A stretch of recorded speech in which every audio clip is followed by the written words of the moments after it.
Hello, how are you? Nice to meet you. My name is Andres Lopez Galeano. I am here to talk about my EMI project for the class of Eco Design. This project has been named Anthropocene Creatures, Criaturas del Antropoceno, Eco Design, Extinction and Speculative Futures through EMI.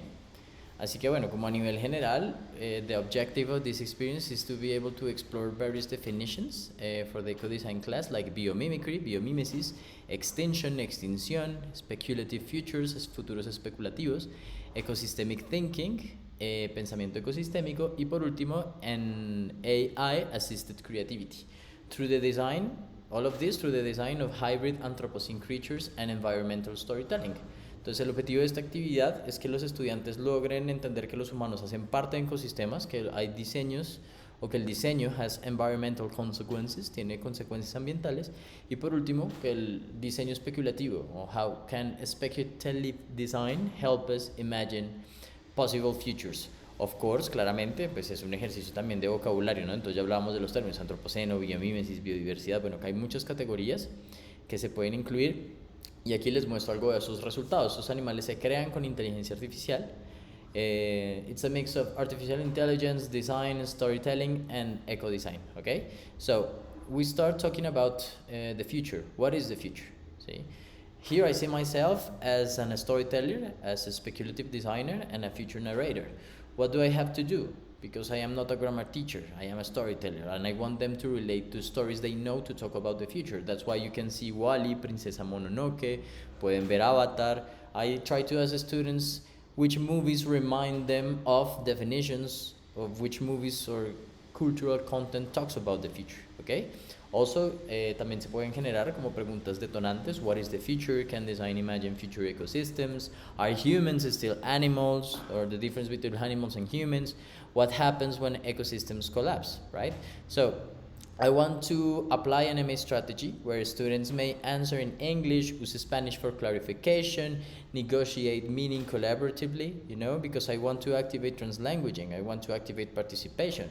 I tend to have lots of different types of experiences starting all of my classes, and this is one that is focused on design and eco-design. When you talk about the future, you don't talk about reality, you talk about a perspective, whether it's utópico or distópico, utópico o distópico, ¿cierto? Ya en la diapositiva 2, on slide 2, we talk about the Anthropocene.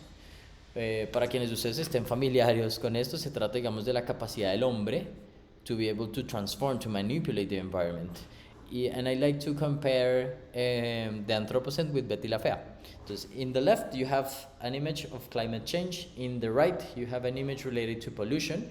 Anthropocene has Anthropocene, it's a definition que habla de los límites planetarios, ¿sí? De la salud, de la acidificación de los océanos, de la extinción de las especies, ¿cierto?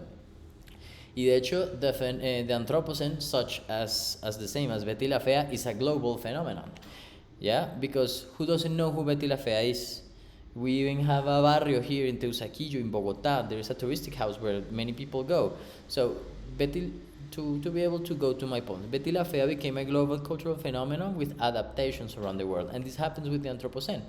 Depending on every place, if you talk about fracking, for example, which has to be with the capacity to manipulate earth to be able to abstract oil, ¿sí? Poder sacar petróleo, podríamos decir que hay una versión del fracking, así como hay 25 international adaptations de Betty la Fea, hay una versión del fracking que aquí es puntualmente para ciertos casos, tiene que ver con los páramos, ¿cierto? Entonces cada cosa parte en un contexto globalizado, pero de muchas adaptaciones, y eso es lo interesante del antropoceno, no en todos los espacios se da igual, no funciona igual, ¿sí? We want to talk about, in these two slides, how the future is not static, how ideas evolve, how cultural remixes happen, and here we can talk about Néstor García Canclini, en las culturas híbridas, we can talk about how ecosystems transform, how people change, okay, because humanity is also transforming the planet negatively.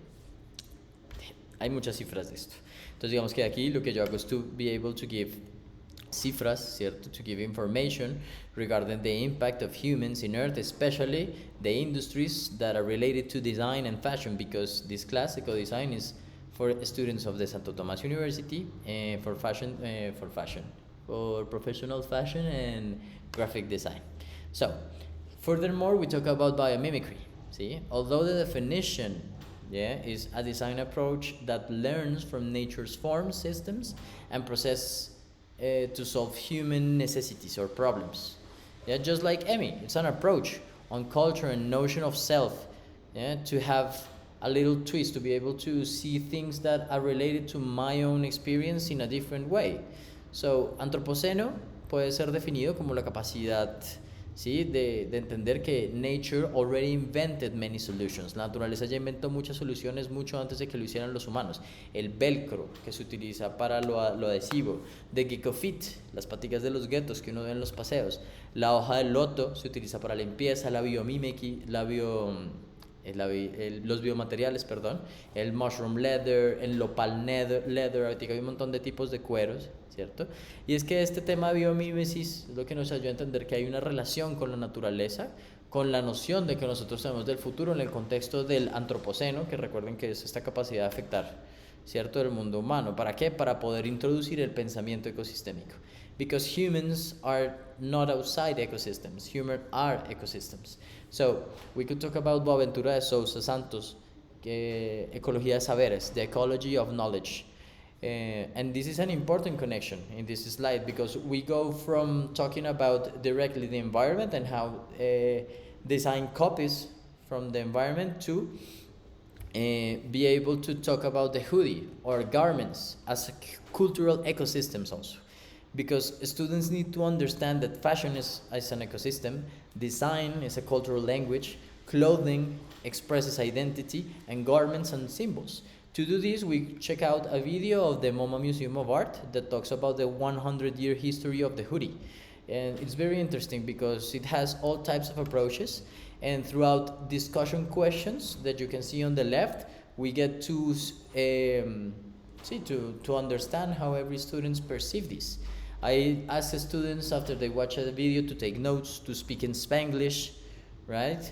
But in the discussion question. But I also like to have a trans language moment throughout the questions on the right, donde me gustaría que ellos hablaran español, o sea, vieran el video en inglés, and later on they could talk mainly on their main language, which is Spanish, you know? So yeah. Here I talk about other manifestations. This is one in Peru and Chile that happened in Latin America, where fashion became a form of protest and resistance. So it was really important to me to be able for them to relate a hoodie or a personal garment as a part of then an ecosystem, and also to be able to relate this to politics, to design, to history in the context of Latin America. Like I said, this is from a movement of women that were like, in Peru there is a case of massive sterilization that had to do with fashion. So this is information of the Forzadas collective. Then we get to the main point of this experience, which is the Anthropocene creature design. Like I said, here I have to work as a facilitator, a storyteller. Some of the images you see here are part of this experience I've had in classes. We have to choose extinct animals, we have to combine them with living or other species, and then we have to create hybrid future creatures that we can describe, that we can use to create storytelling. So the students are given a prompt with blanks that they have to fill, so the aesthetic and everything is like very hermetic and controlled, but the objective is for them, like I said, to express themselves in the creation of these characters. They can use brainstorming in Spanish, they can describe key concepts in English, and they have to negotiate meaning collaboratively. They don't do this on their own. It's like an exercise thought for 2, maybe 3 people. Then we have to talk a little bit about how AI can help us talk about speculative futures. I have to give like a context, no? Is it good? Is it bad? AI is not replacing creativity. The objective it has in this exercise is to help us visualize ideas, futures, and possibilities that are difficult to imagine alone. Maybe you cannot perceive an animal like a chimera on your own, so the prompt and this experience help us, right? Because speculative design uses imagination and fiction to explore possible futures. We have to question reality, we have to reflect critically on the present, okay? So by doing this, we get the opportunity to explore. And if you go to any of the links, because many of the images in these presentations have links, they can check out videos, they can check out games, they can check out various experiences. 10 times is very short to explain like this 40-minute exercise, but yeah, in this slide we do this. We try to give AI an importance in the exercise. Now here, we have to ask ourselves what kind of creatures survive human collapse.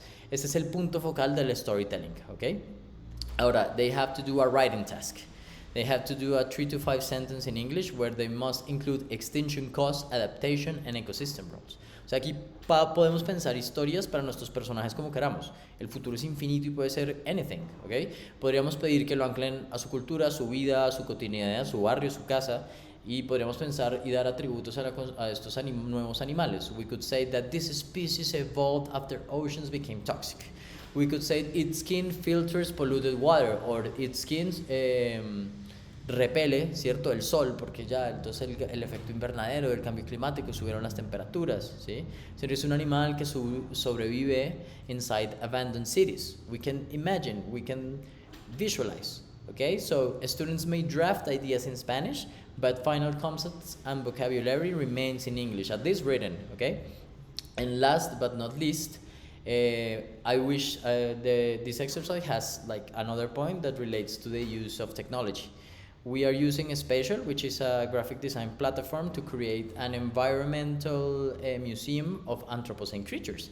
Entonces aquí es donde yo mezclo semillero, investigación, intereses de la facultad, mis temas digitales, which I like, and the class space of eco design to reflect what does it mean to be able to talk about speculative design and biodiversity. How can AI help us imagine environmental or other futures? What happens if humans connect or continue redesigning ecosystems? Can design become a tool for environmental awareness? ¿Será que un museo digital de animales extintos donde yo puedo aprender sobre los problemas del antropoceno servirá to be able to generate awareness, generar un poco más de conciencia? Y por último, pero no menos importante, pues digamos que la última diapositiva, it's homework. Because when you talk about ecosystems, you have to talk about the whole picture, and then you have to go and focus. What does it mean to be a human being? And we do this with documentaries, we do this throughout discussions in class. So yeah, I think that is like mainly the experience I would like to have or to dictate in this EMI project. I wanted to thank all of my partners, all of compañeros that are part of this experience also. I am sorry I cannot be able to be there with you, but like I said, this is just an experience that I took regarding my classes and the possibility to implement this EMI click methodology. So thank you very much, and I hope to see you soon.